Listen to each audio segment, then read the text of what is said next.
ना मेरे तो दूर हो जावी।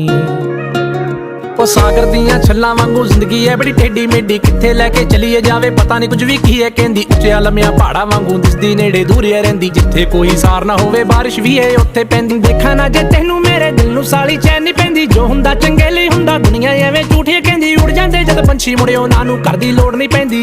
ना तू किते खो जावीं, ना तू किते खो जावीं, जिवें बदलां दे ओले होया चन्न, ना मैं तो ओले हो जावीं। तू गल मेरी मन, मेरा लगना नहीं जी लगना नहीं मन, ना मेरे तो दूर हो जावीं।